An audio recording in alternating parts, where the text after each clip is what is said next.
नमस्कार. प्राध्यापक डॉक्टर सुरेश मेणे लिखित मनाचे श्लोक अध्यात्माची पाऊल वाट या पुस्तकाचे क्रमशः वाचन. आजचा भाग. रघुनायका वीणवाया शिणावे, जना सारखे व्यर्थ का वोसणावे.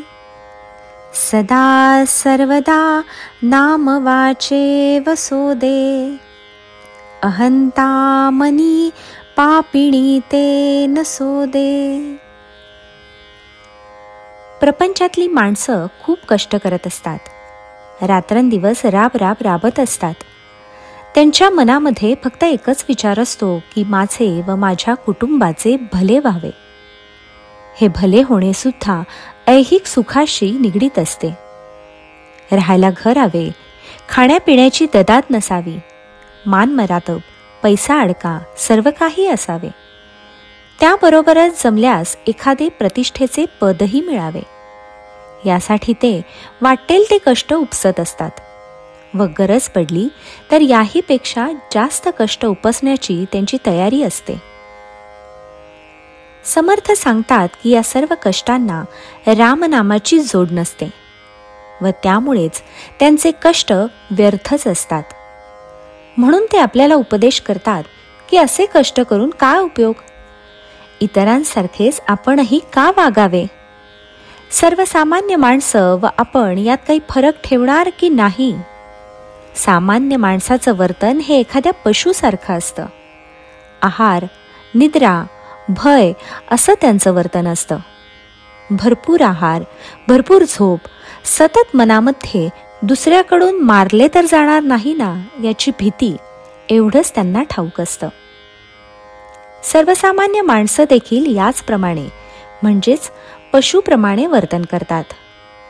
आपल्याला काही वेगळा विचार दिलेला आहे, आपल्याला बुद्धी दिलेली आहे, आपण स्वतंत्रपणे विचार करू शकतो हेच सर्वसामान्य माणूस विसरतो व प्रपंचाला वाहून घेतो. समर्थ विचारतात की तुम्ही सुद्धा हेच करणार का? पशु आणि तुमच्यात किंवा सर्वसामान्य माणसामध्ये व तुमच्यात काही बदल असणार का नाही? तो असावा असे वाटत असेल तर यावर समर्थांनी उपायही सांगितला आहे की सदा सर्वदा नाम वाचे वसोदे. नेहमी नाम मुखामध्ये असलं पाहिजे. परत एकदा समर्थांनी नाम महिमा वर्णन केला आहे. एकदा का मुखात नाम असलं म्हणजे अहंकाराचा वारा तुम्हाला शिवणार सुद्धा नाही. आरतीत आपण म्हणतो ना, दत्त दत्त ऐसे लागले ध्यान, हरपले मन झाले उन्मन. मी तू पणाची झाली बोळवण, एका जनार्दनी श्री दत्त ध्यान. या ठिकाणी एकनाथांनीही हे सांगितले की मुखामध्ये नाम असेल तर आपोआप मी तू पणाची म्हणजे अहमपणाची बोळवण होते. यासाठीच साधकाने अहमपणाचा वारा मनाला शिवू न देता सतत रामनाम जपले पाहिजे व सामान्यांपेक्षा आपण वेगळे असले पाहिजे. तरच आपल्याला भगवंताची प्राप्ती होऊ शकेल. जय जय रघुवीर समर्थ.